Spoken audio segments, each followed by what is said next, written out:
Hello, good evening to you all. I'm Dr. Asha Fernando, coordinator of the project on environmental ethics and mental well-being. The University of Jayewardenepura has set up a separate forum to discuss about the green culture and the to protect and maintain the green culture within the university. That is the GreenHUB. We have set up it under the Faculty of Humanities and Social Sciences. Now, I would like to invite Dr. Sant Vijay Singh. He is the chair of the GreenHUB, and he will brief you very clearly what we are doing under the GreenHUB. Yes, thank you, Dr. Asha. First of all, I must be thankful to Dr. Asha Fernando, so the coordinator of our environmental ethics and well-being project, which is coming under the GreenHUB of the Faculty of Humanities and Social Sciences, for organizing this kind of event. So particularly inviting Dr. I don't know whether I am correct of my pronunciation. She's Dr. Ngozi Finette. Is it okay, the way of pronouncing? Yes, she's the professor of environmental law, policy and ethics, Faculty of Law. So that is the University of Benin, Nigeria. So thank you so much, madam, for accepting our invitation. So by organizing this event, particularly by our Dr. Asha Fernando, so I warmly welcome you. So then for sharing your knowledge with all the participants who have just joined with the Zoom session for the moment. Actually, so our GreenHUB, which is under the Faculty of Humanities and Social Sciences, was recently established, having a mission to commit for sharing and emerging solutions to support the Faculty of Humanities and Social Sciences in order to achieve higher level of eco-friendly, sustainable environment, particularly in the university premise, focusing on the so the targeting particularly the premise of the Faculty of Humanities and Social Science. Accordingly, the aim of our GreenHUB is to establish innovative teaching and learning process, making university students, academic staff and non-academic staff, as well as different stakeholders as well, into nature-loving group, so they're working together as a team for ensuring so the eco-sustainability in the university premise of the University of Jayewardenepura. So this our GreenHUB is responsible to establish appropriate eco-sustainable practices to create a greener academic environment. Finally, so then the green culture could be established in the university premise. So with that plan, so that we have actually established 6 initial projects, naming them as solid waste management, green building design and implementation, green awareness, environmental ethics and well-being. So the green corporate social responsibility, that is CSR part. So the green innovations. So that is your as the professor of international law, policy and ethics, Dr. Ngozi Finette. So then we have invited you to share your knowledge under the project, so the environmental ethics and well-being, particularly coordinated by our Dr. Asha Fernando. I think without wasting the time so much, because we need to give the opportunity for you as the weather is also somewhat bad. So here in Sri Lanka now. So then Dr. Ngozi, so I warmly welcome and invite you to share your things so that with the participants now. Thank you so much once again for sharing your knowledge with us. Thank you. Professor Dr. Ngozi, I would like to give a brief introduction about her work and her career achievement. Professor Dr. Ngozi Finette Unuigbe is a professor of international environmental law, policy and ethics, the Faculty of Law, University of Benin, Nigeria. And Ngozi brings over 12 years of professional experience in environmental law, policy and ethics. And she has held several administrative and technical positions, such as Environmental Policy Research Fellow, United Nations Institute for National Resource in Africa. As well, she was a member of the Technical Review Committee of IUCN Congress. As well, she has contributed on a position paper on the Convention on Biological Diversity, subsidiary body on scientific, technical, and technological advice in 19 meeting. As well, she also editor of the Encyclopedia of Human Rights and Environment. And she also the editor of the Natural Resource Management Policy Direction for Africa that was published in spring. As well, she also worked as a gender focal person in the United Nations University Gender Working Group. And she was external reviewer of Intergovernmental Panel and Ecosystem and Biodiversity Draft Report. Also, she also a member of IUCN Ethical Specialist Group working on a joint report on trophy hunting. And as an independent consultant, International Fund for Agricultural Development Project, she make a coordinator. As well, she also a coordinator on climate change vulnerability assessment study in Fresco Lagoon for Divore, funded by a West African Biodiversity and Climate Change funded by the USAID. Also, she also a leading researcher for the study on the potential uptake and business case, that means the green business for a bamboo in the Ghana as alternative biomass energy for households, that also funded by the Ghana Climate Change Innovation Center and the World Bank.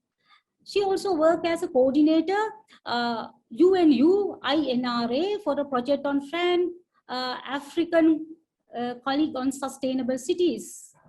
In addition to competitive grant application, written skill, building a financial partnership and overseeing implementation of the funded project. The Ngozi has experience in engagement with the civil society and the decision makers at the governmental, private sector, grassroots level, the planning and management of a larger fora for a stakeholder and academic exchange. She's familiar with the dynamic and implementation of gender mainstream at all levels.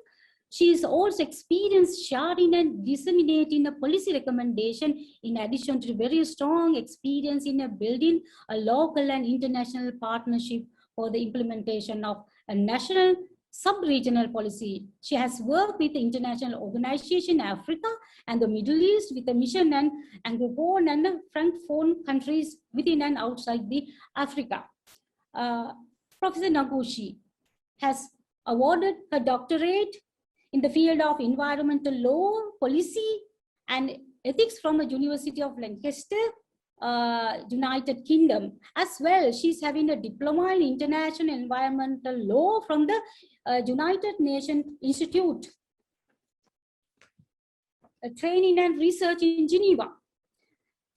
She has finished her, she has awarded her degree on LLB and a master degree from the University of Benin, the Nigeria, where she is presently working as a professor. As well, her interested work field is and not only the environmental policy, the global environmental management, climate change adaptation and mitigation, sustainable cities, protected areas management, international water law and law of aquifer, the waste management, as well the ecosystem service. And she also a public speaker of international environmental governance. In addition to that, I would like to share in this forum, she has published a very interesting book very recently that is about the international ecological knowledge and global pandemic, the biodiversity and planning health beyond COVID-19, that was published by the Routledge. As well, the other book, the Eco-Anthropocentrism and Sustainable Development in Nigeria, Niagara Delta region. So you can browse from the internet, from the Google Scholar, her work, and she's a public speaker as well. She's an environmentalist and she's a policymaker. And here, on behalf of University of Jayewardenepura, I would like to invite the professor to you to deliver the speak today under the title on an examination of the ethical dimension of environmental policy. Professor, welcome to you. Thank you very much for inviting me. I'm actually logging in on another device, but I think I would also share my screen from another device as well. So I guess we'll try to be innovative with this one. But thank you very much for having me here. And thank you, Dr. Asha, for inviting me as well. Thank you also for the very elevating introduction. I almost didn't think it was me we're talking about anyway, but it's very good to be here, honestly. I would like to, can you hear me very well, everybody? Yes, of course, we can hear you. Yes, we can hear. Okay, thank you. Okay, so my discussion is about an examination of ethical dimensions of environmental policy. Why I chose this topic is because globally, I mean, with national laws and the global and the global laws and the policies, we keep going on as though environmental problems revolve only around science and disconnects the human aspect from the environmental problems that we all suffer. So the general inquiry about this presentation is how can sustainable growth be transformed into a global ethic, right? So what this means is we keep talking about the concept of sustainable development. A lot of us may understand what it is. Some of us may not. Some of us may write about it without actually knowing what it's about. Some of us might just want to hazard a guess throughout our theoretical analysis of what sustainable development is. So sustainable development is going to be the basis actually of this discussion, but from a different context. And what I mean by that is from the context of value, from the context of ethic, from the context of why we do the things we do. Why do we make the kind of environmental policies that we make? So the sub-interrogations of this presentation will be, do environmental problems have a moral dimension? And if they do, what kind of values do environmental policies rest upon? What kind of moral dimensions do we base our environmental policies on? And are there alternatives to the values and ethical principles at all, by any means? And if there's any alternative, would the alternative result in a change of environmental policy and management or not?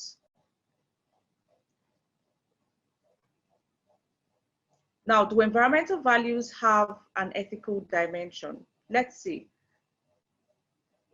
We always make laws. I mean, whether as a country or global policies, our environmental policies usually revolve around population size, land management, endangered species, regulation of animals and plants in agriculture, consumption, energy use, transport, forestry management, and so on and so forth.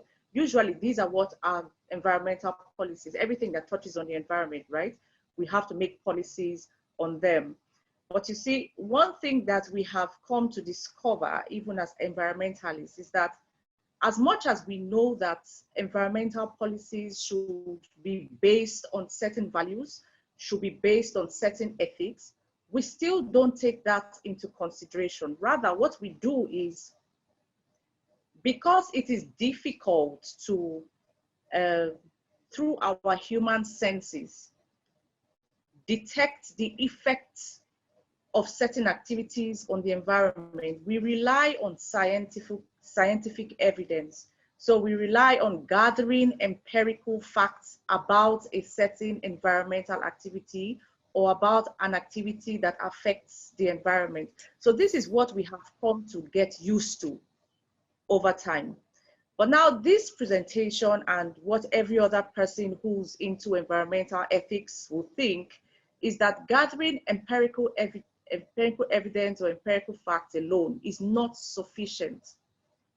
So the question we should now begin to ask ourselves is, should we sacrifice certain endangered plants and animal species in order to improve global food production?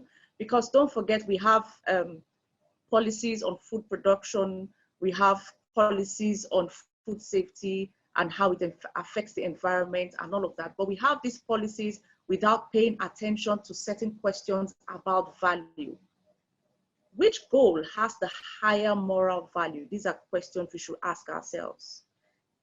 The truth is, environmental decisions are ultimately determined by our answers to these questions and questions that are similar to them. In other words, environmental decisions are very much anchored on the moral questions we ask ourselves when we are creating environmental policies. Essentially, what I am saying is the answer to this question is that environmental problems are not only scientific, since we're gathering scientific evidence, empirical evidence, and so on. They are not only social, but they are also normative. In other words, environmental policies are bound to be more effective when all of these three dimensions are taken into consideration. What that automatically means is that if you make an environmental policy that contains only scientific dimension, it is incomplete and it's not going to be effective. If you create a policy that has just social, it's environmental dimension. So what I'm trying to say is that the fact that I'm emphasizing on the normative or the value dimension doesn't mean that that's the only thing that environmental policies should contain. It is three-dimensional, and anytime you're making anytime any environmental decision should be made or any environmental policy should be made, all three of them should be taken into consideration. Now, let's quickly look at what kind of values environmental policies would rest upon. There are different schools of thought about why we treat the environment the way we do. By the way, let me just quickly stop here to say that I usually like to use the terminology nature rather than environment, because nature actually comprises humans, as I will show soon. Man is a part of nature and not apart from nature. Now, so in creating environmental policies, what kind of values do we rely upon? I said there are different schools of thought.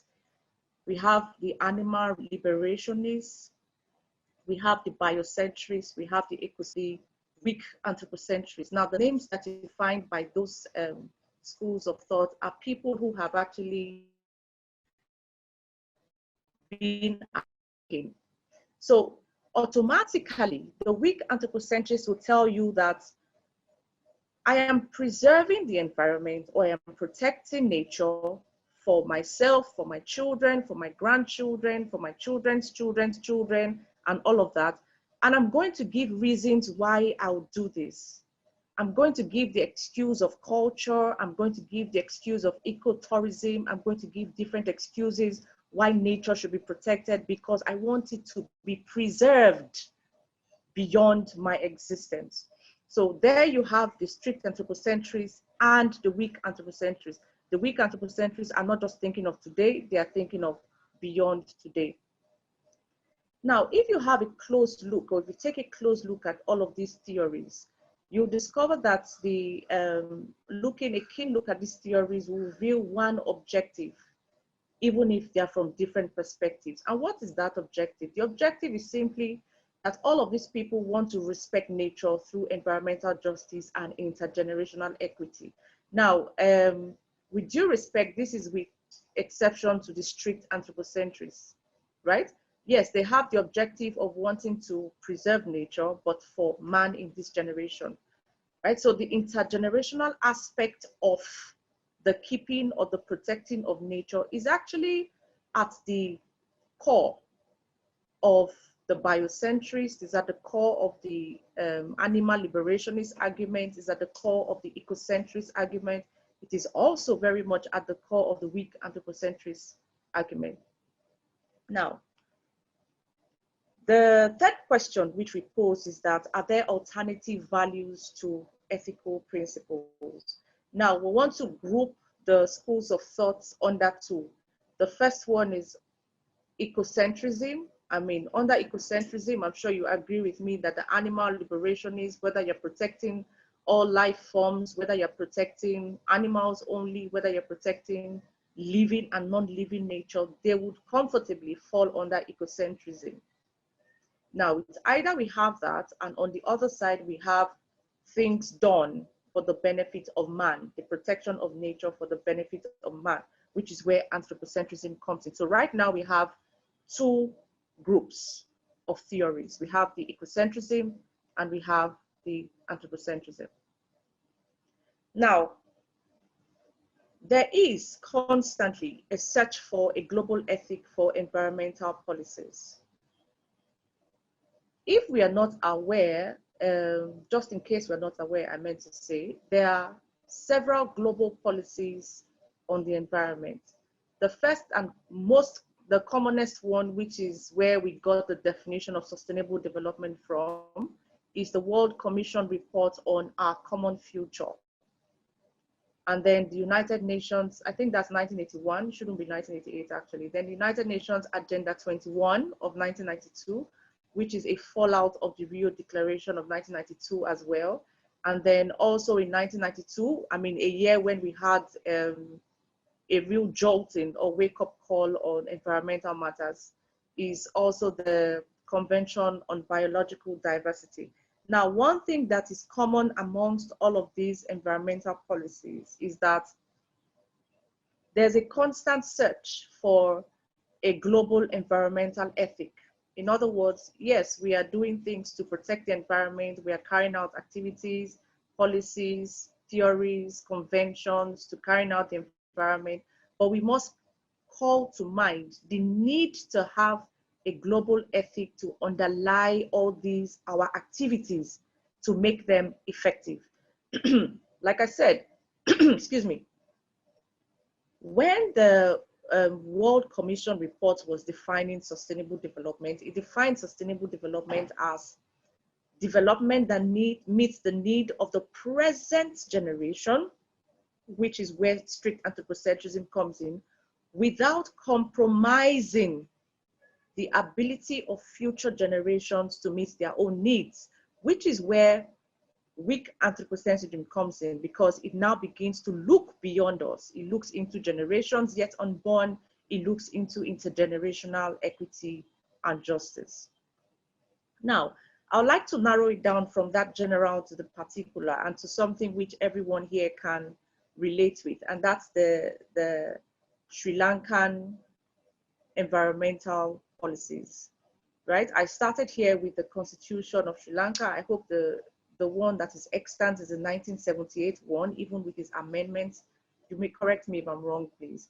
And Article 27:14 of the Constitution says, it is the duty of every person in Sri Lanka to protect nature and conserve its riches.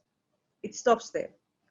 But now, to interpret or to help to implement that particular constitutional provision, Sri Lanka, by the way, has about the same legal system that we operate here in Nigeria. So the Constitution is the mother law from which other laws get their authority, right? So the National Environmental Policy and Strategies document of 2003 actually gives voice to this provision of the Constitution.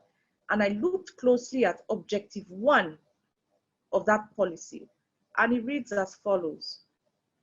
The objective of the policy and strategies of the environmental policy and strategies of Sri Lanka is to promote the sound management of Sri Lanka's environment in its entirety without compromise, without balancing the needs of social and economic development and environmental integrity. Environmental integrity speaks of preservation of the environment in this generation and in generations to come. So economic development and environmental integrity to the maximum extent possible while restricting inimical activities. This is very interesting to me. I mean, this is very much in consonance with what the world reports, the CBD, the Agenda 21 are saying. I mean, everyone is searching for, whether directly or indirectly, a global ethic or an ethic that underlies environmental protection or sustainable development. Now, I went further to look at the principle, one of the principles of the environmental policy. And what that principle said was, when non-living resources are used, it will be ensured that such use is consistent with environmental best practice. Now, remember, non-living resources is something that the ecocentrists are very passionate about protecting. So you see a lot of ecocentrism, you see anthropocentrism, you see weak anthropocentrism, even in the Sri Lankan environmental policies. So when non-living resources are used, it will be ensured that such use is consistent with environmental best practice, bearing in mind the need to provide also for future generations.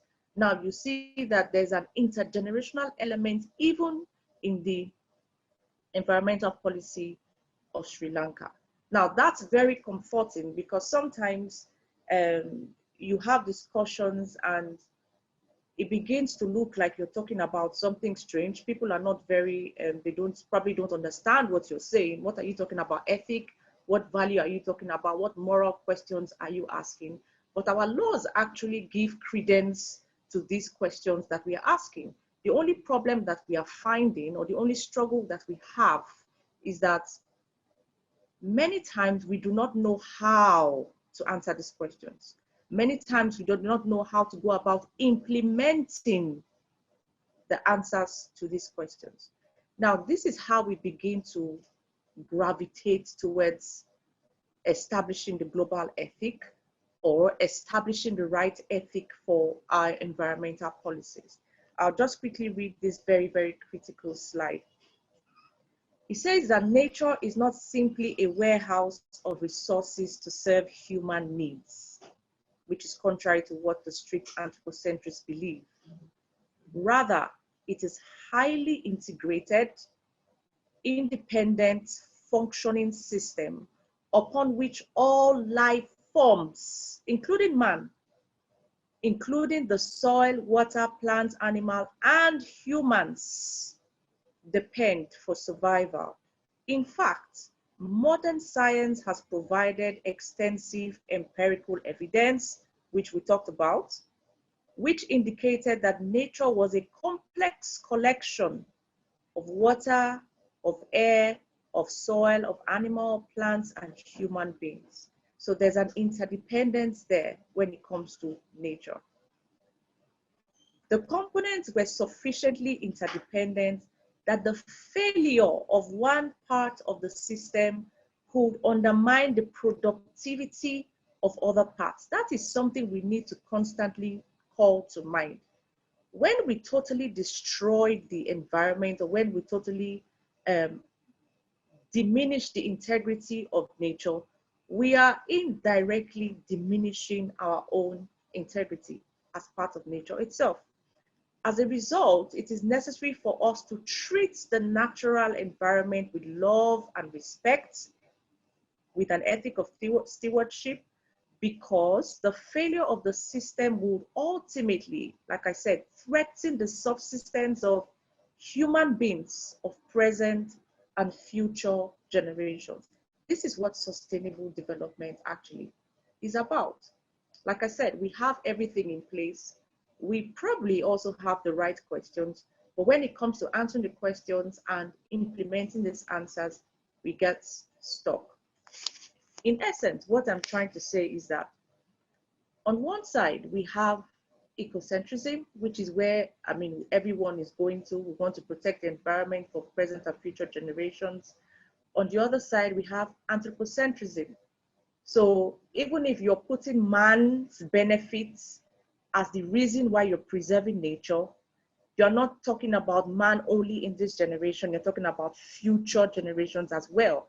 So that covers the animals, it covers non-living nature, it covers living nature. Everything is protected as long as you're interested in preserving nature for present and future generations. Now, everything I have renamed this ethic which I'm talking about to be eco-anthropocentrism, which is what one of my books is about.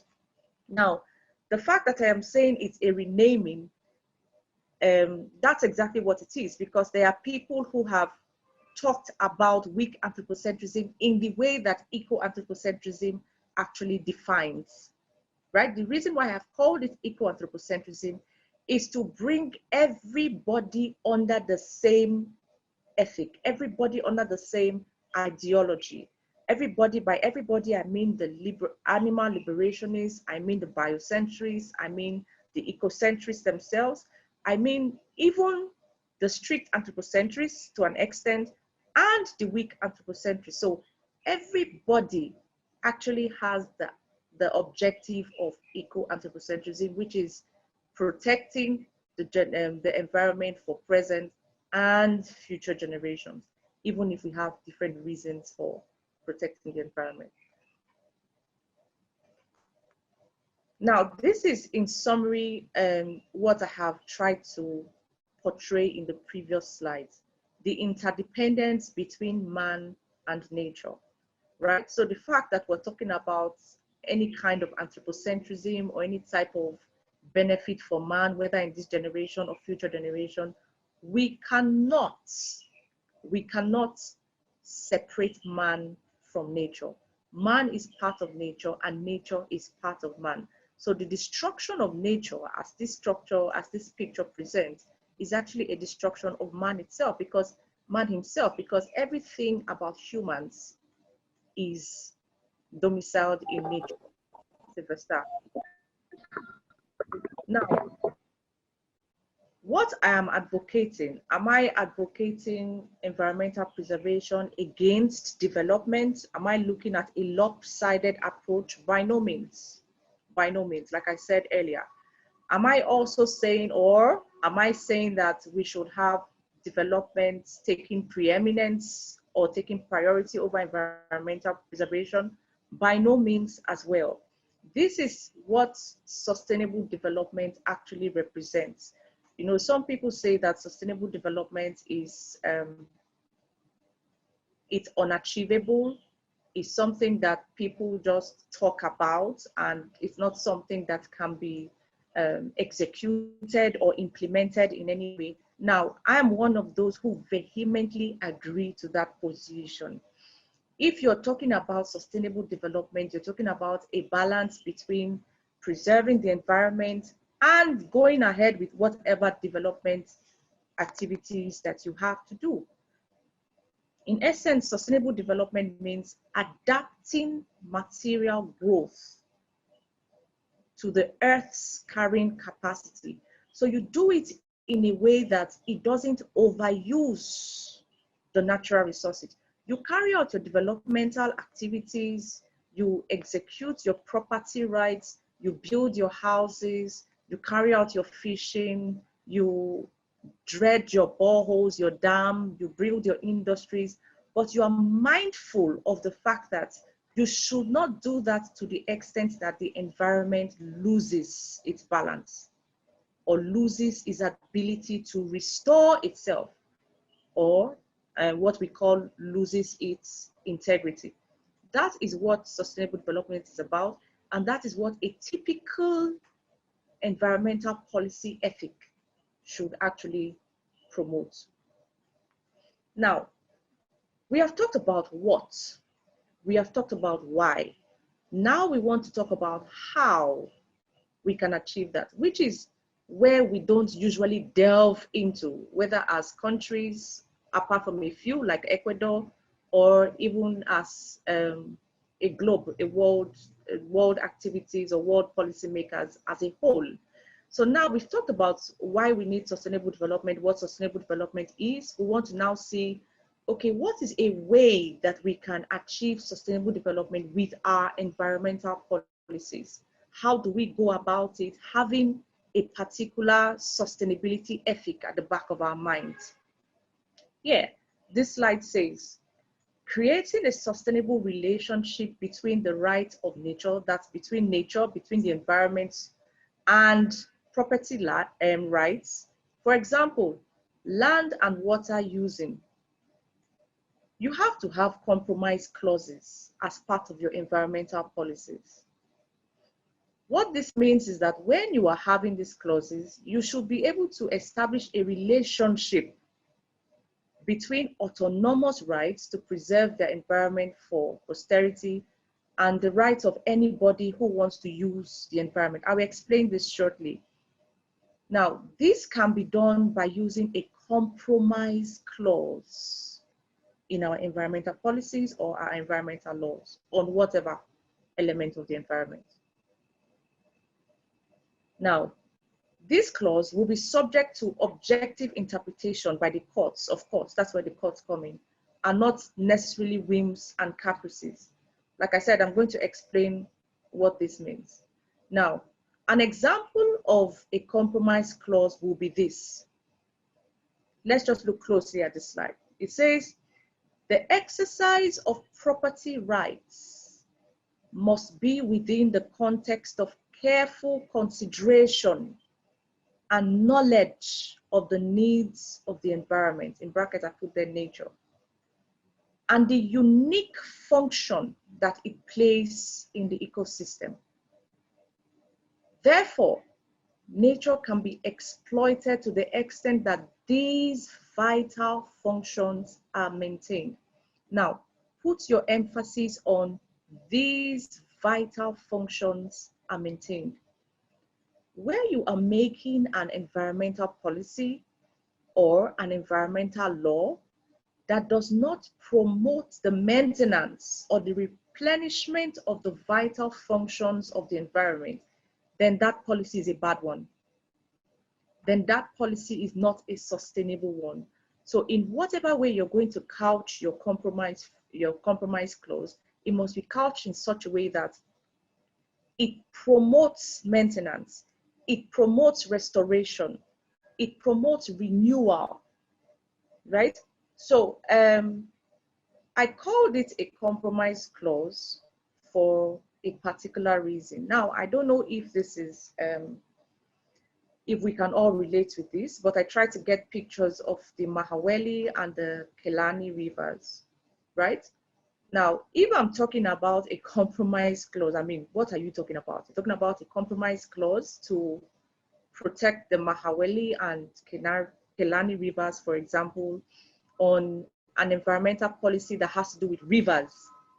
Are you then saying that people can no longer fish in these rivers? Are you then saying that people can no longer use or rely on the rivers for their livelihoods?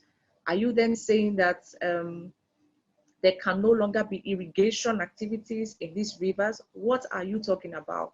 Now, if you recall my picture on sustainable development, I gave the balance of a scale. I also said that the clause is a compromise clause. The word compromise was used deliberately. Now, if you're going to implement a compromise clause with the use of, if you're going to implement a compromise clause with the use of, or bearing in mind a policy on water, what it means is you're allowed to continue your fishing. You're allowed to continue your irrigation activities. You're allowed to continue doing whatever it is that enhances your well-being with this river. But in the process of doing whatever you're doing, you must remember that you must not go beyond a particular limit. And what is that limit? When you go beyond the limit of where the river can no longer be restored or can no longer replenish itself, or a level where the vital functions of the river or the rivers cannot be revived, then you know that your policy is bad. Now, we have those kind of, we have this general problem globally. I think I have only seen this kind of policy, like I said, in a place like Ecuador. Currently, we have Uganda trying to do this. We also have New Zealand, and we have some parts of the United States doing this, although we are trying to do this now with one of the rivers in Nigeria called the Ethiopia River. But for me, I think a compromise clause goes beyond rivers. It touches on everything that has to do with nature. You're exploiting nature, but you must have your limits. You must have your standards. You must have your consciousness. That is what this kind of clause is supposed to do. Now, this clause is part of your environmental policies, but it also introduces a sustainability ethic that would help you preserve this element of nature for this generation and for future generations. So having an environmental policy on these rivers, for example, should include a compromise clause on the extent to which these rivers can be used, or the extent to which these rivers can be exploited, if they're going to be sustainable at all. Now, I usually always like to conclude with this, something I have kept emphasizing throughout this presentation. I said, the fact that I am advocating for the preservation of nature does not mean that I'm looking at the preeminence of nature over development. I'm trying to look at them at par, side by side, as much as practicable. I usually conclude my presentations by saying that conservation is a state of harmony between man and land, taken from Aldo Leopold, Land Ethic. If ecosystem management is to take hold and flourish, the relationship between the new goal of preserving ecological integrity, which is what we've been talking about, and the old standards of providing goods and services for humans, for the benefit of human beings alone, must be reconciled. So whether you are developing or you're protecting the environment for future generations, both of them have to be reconciled. There has to be some level of agreement between the two activities. That's where the compromise comes in. Now, this will depend on the utilitarians, that is the anthropocentrists, recognizing the folly of relentless consumption, and also the environmentalists, or you want to say the ecocentrists, accepting the reality of society's continued growth. What then is advocated is sustainable development in an environmentally and socially responsible manner, through discussion, through redesign, through active negotiation with potentially affected communities. So in other words, everybody must be on the table when you're making decisions on environmental policies. Now, it is not possible to make good environmental policies on the exploitation of nature, whether nature should be maintained and all of that, only with policymakers. It doesn't happen. And that's one of the problems with the kind of policies that we have. We need everybody's hand on deck.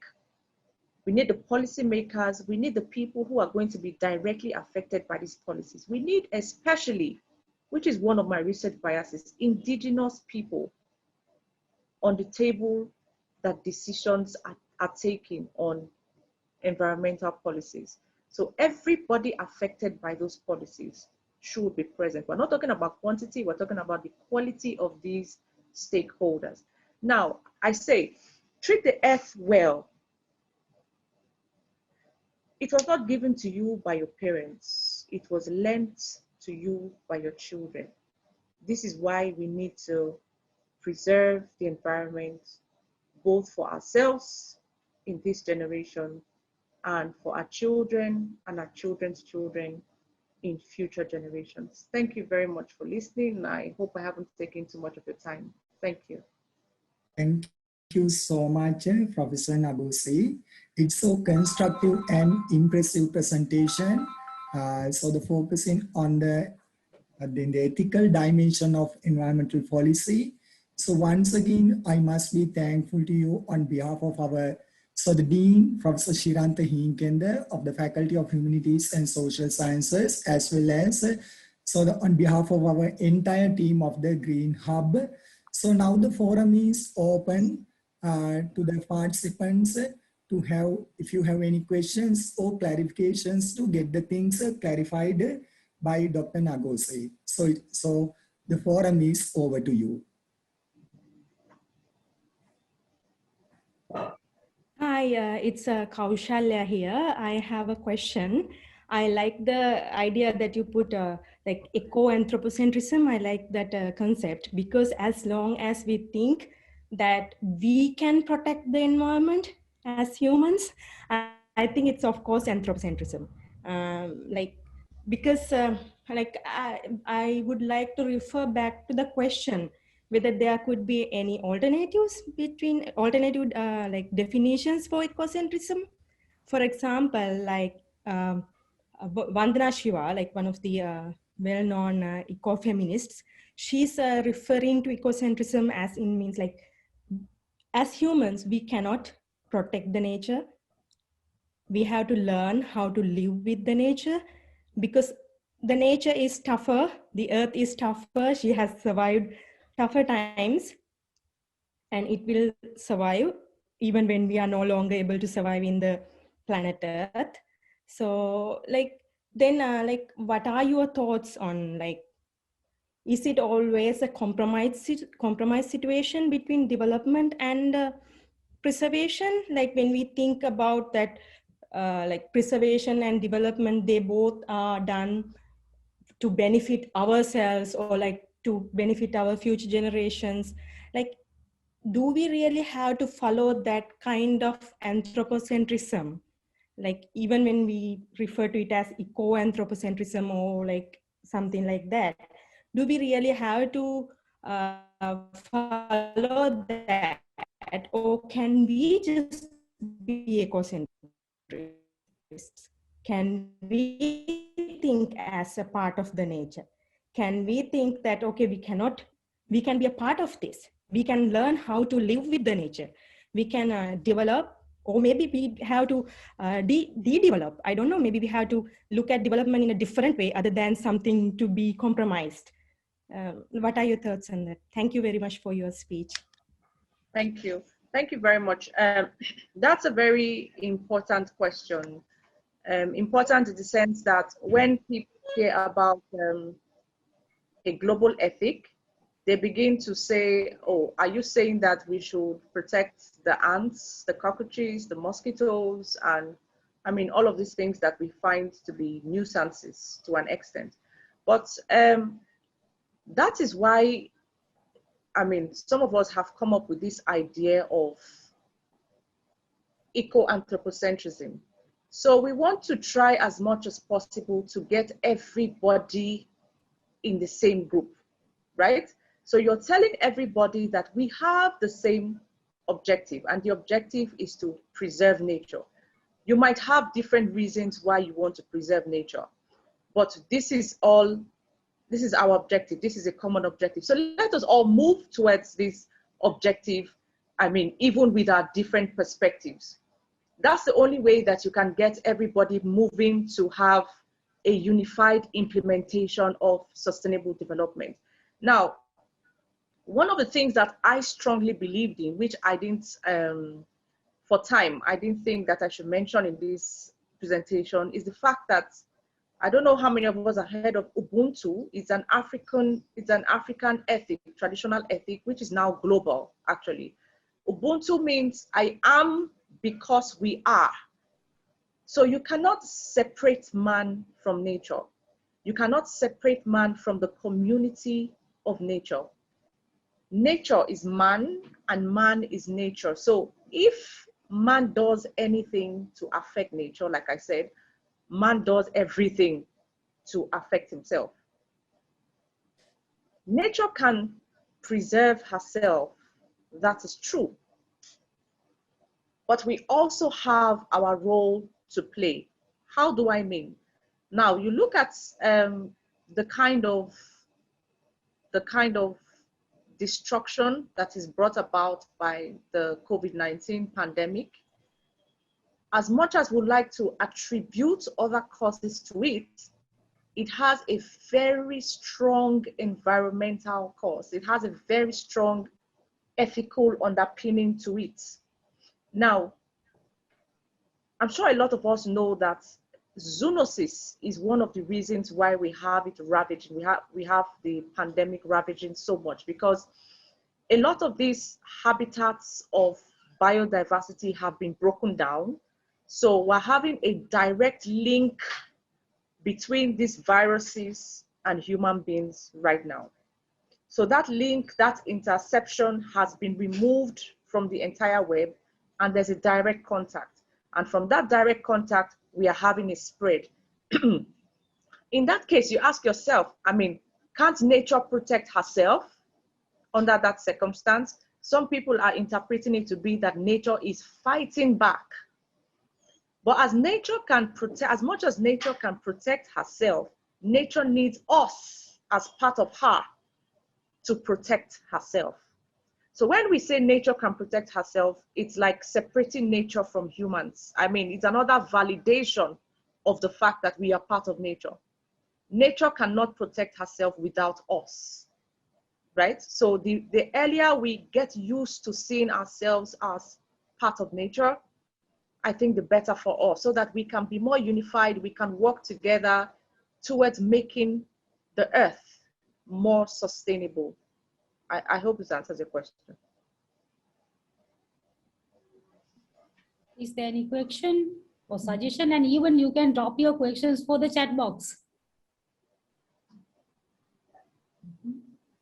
Professor, my name is Darshan Ashok Kumar. Can you hear me? Yes, I can. Yeah. My problem is that actually you beautifully explained about ecological integrity and all. That's it is obvious thing. And my problem is that when it comes to contexts like Sri Lanka or maybe Africa or any other part of the world, a very current issue I can bring here, that in Sri Lanka, the government wanted to suspend importation of chemical fertilizer, and they wanted to prohibit it, and they wanted to, they even tried to bring a gazette to bring a law to implement that prohibition. But the problem is that even some scholars from even that professor of chemistry of the University of Jayewardenepura, I can remember his name is like Professor. I can't remember his name, but he has written a long article, and he had said that only organic fertilizer would not suffice to meet the demand, and that organic fertilizer would not be able to meet the demand and improve the productivity that to tally with the population. Okay, what is that to tally with the demand of the population? Then after the green revolution, that use in agrochemicals and all the chemical fertilizer and everything is so abundant and it's so rampant, and the problem is that you cannot get rid of that thing. So it's a big issue for countries like Sri Lanka and all many third world countries. And what is your opinion in this regard? And my second question is that we were talking about that ecological integrity, that some modern environmental philosophers are even thinking of rights of environmental resources. Maybe they are thinking of, do rivers have rights? Do rocks, do mountains have rights? What do you think about that opinion, that point? These are my two questions. Thank you so much. Thank you. Thank you very much for those interesting questions. The first one speaks directly to what this presentation talked about, striking the balance between people who want to continue carrying out goods and, providing goods and services, which is where the chemicals come in, the non-organic chemicals come in, and those who want to protect the environment, which is where the conservation is coming. So now we have two opposing parties, so to speak. The question is, if you do not allow these chemicals, we can't rely only on organic chemicals. We need to also get in some inorganic chemicals. And the conservationists are on one hand telling you that these inorganic chemicals will destroy the environment. So how do we survive? Are we going to languish? Are we going to continue in an undeveloped state? Are we going to sink down into food insecurity and all of that? That is where strong and effective policies come in. Remember at the beginning of the presentation, I said that a good environmental policy should cover the scientific aspect, should cover the social aspect, and should also cover the normative aspect. So if we look at the scientific aspect only, we are going to allow these inorganic chemicals. If we look at the normative aspect only, or the social aspect only, we are not going to allow them. So it leaves us in a dilemma, in a kind of confusion. What then do we do? Now, the only way to go about this, or an effective way of going about this, is to have a balance, is to strike a balance, is to try to reach a compromise.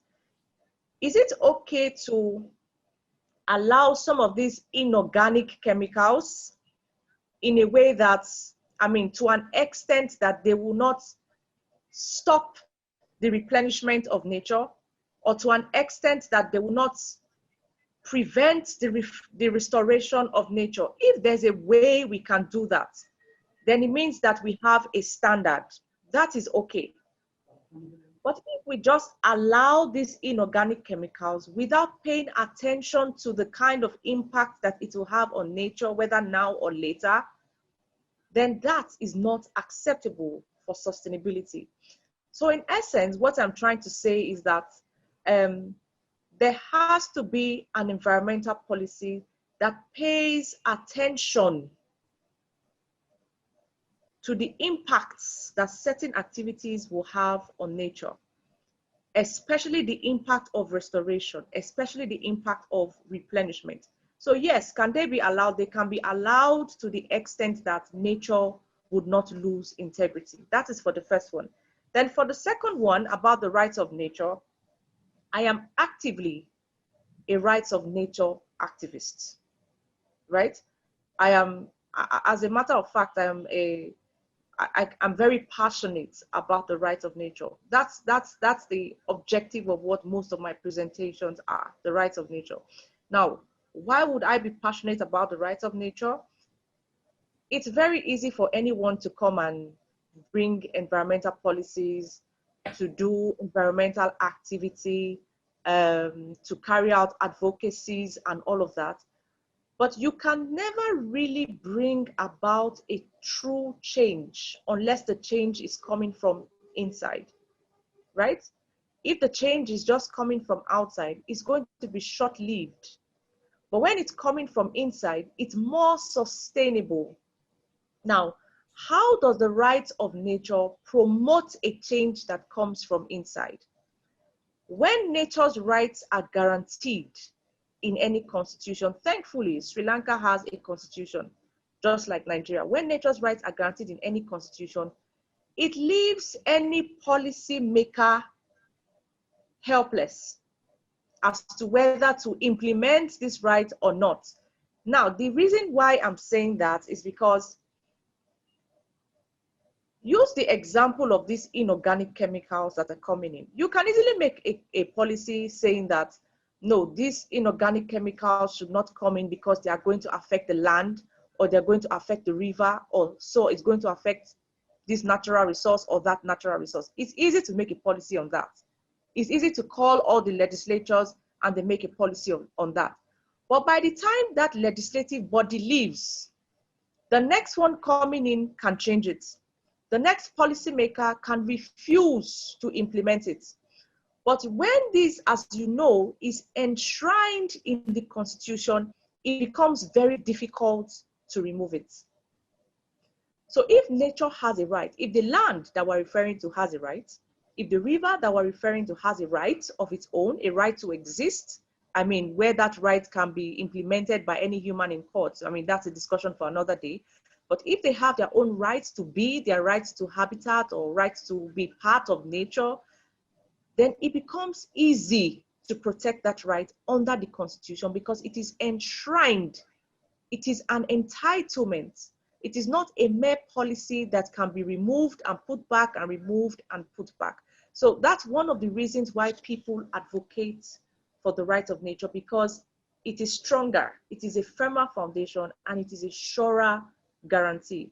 Now, the right of nature is a very long discussion actually, but I mean, essentially what I'm trying to say is that when you have right of nature, nature is surer to exist as an entity by itself without so much interpretation or hassles by policymakers and so on and so forth. Sorry, my answer was quite long, but I thought I needed to explain that. Thank you very much. Very interesting lecture. Actually, now I think the time of moral thinking for men is over. This is actually a suggestion, right? I think this time is the most appropriate law to establish. Otherwise, I think without strong law, right, we can stop ecocide, because we always talking about more things about the what we call environment and ethical environment and statutes and all the things. But we have to have a strong law protect the environment. That's my only suggestions. Thank you. Yes, Professor Ngozi, so the referring to the same question asked by Dr. Darshana. So then I also feel that particularly regarding the example of the fertilizer utilization, then the chemical fertilizer utilization in Sri Lanka. So then having some sort of issue with the ecocentric behavior and the ethical dimensions of the environmental protection. So how do you see it? Because I also feel that the Dr. Darshana's point is having some sort of validity. So because always having a clash between the ecocentric behavior and the ethical dimension of the environmental protection, when we refer to the matter of the demand and the supply, so when the population increases, how to meet the things, so that should be focused on the ecocentric matter. So what is your real explanation about it? Yeah, the thing about policies, like now I'm trying to justify a global policy on sustainability. You see, laws are actually policies in action.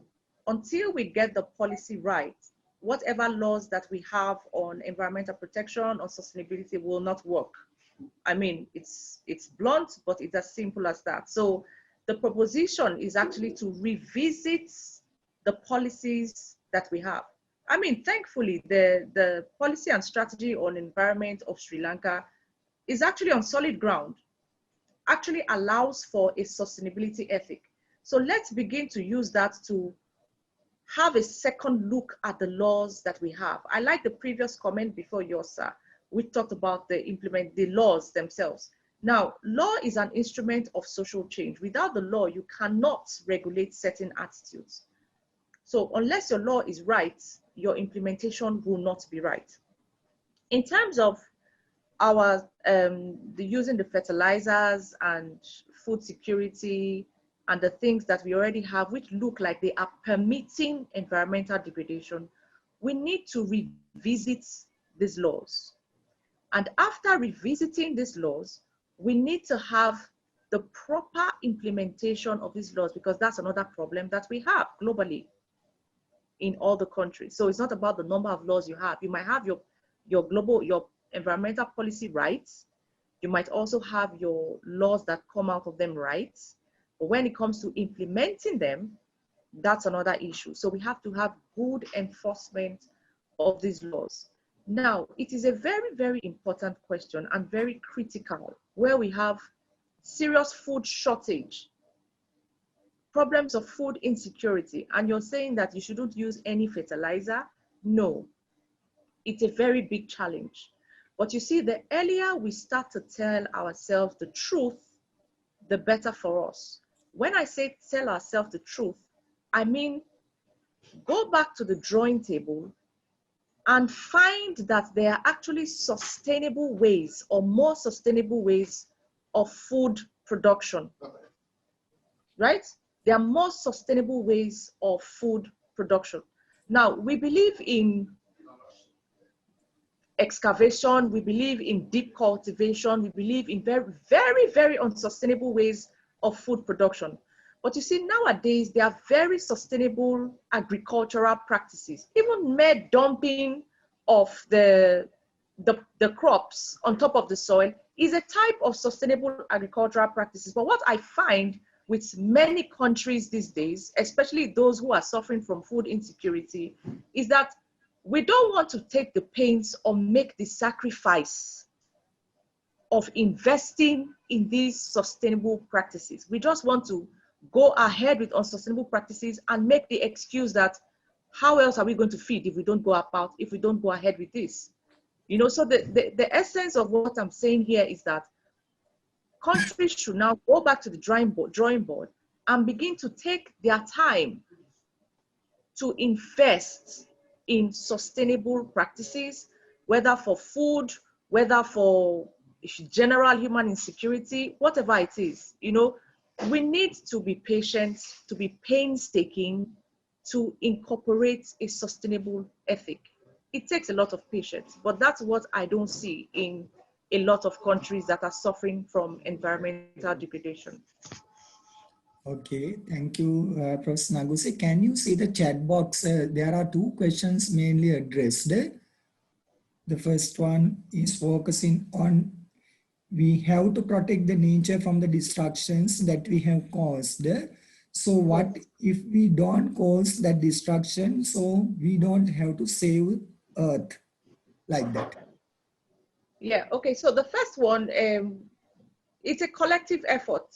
You know, we can never look at it as this level of gas flaring is coming from the United States and not from Africa or not from Nigeria or not from Sri Lanka. So I don't have any business protecting the earth from gas flaring. I don't have everything that has to do with environmental destruction might start from your hometown, might start from your community, but it eventually affects us globally. So as it's affecting us globally, it's affecting everybody. It's a collective activity that we all have to engage in. So whether you are the one who has caused it or not, as a matter of fact, there's an international environmental law principle that is called collective but differentiated responsibility. So I might have caused it 0%, I might have caused it 1%, country B might have caused it 25%, but we all have the responsibility to make sure that it does not go beyond the stage that it has gotten to.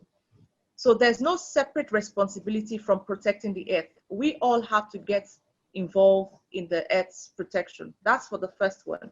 And then the second one says, how should we decide on weightable between scientific, social, and normative factors to advocate on environmental policy? Very good question, because I remember that at the beginning of the presentation, I said that environmental policy should have a scientific dimension, a social dimension, and a normative dimension. Now, we can't possibly do what do you call it, 35 or 30% proportion of anything. What we can do is, and as much as possible, and as much as practicable, taking into consideration of these factors. So it's not something that you can measure. It's not something that you can apportion a particular percentage to. That is why one of the ways that we can incorporate a normative or an ethical dimension is by including a compromise clause.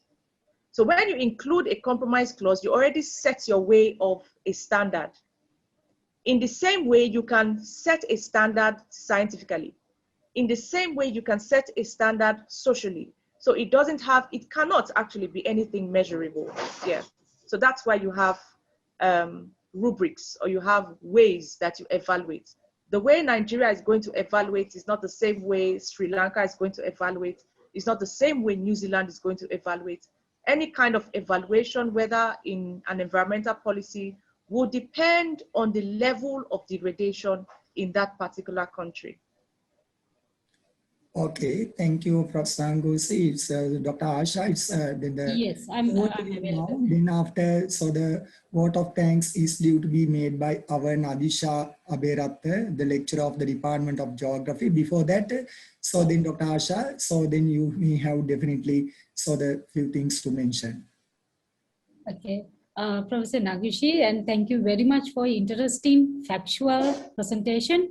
And I want to thank you again. That is a very short notice.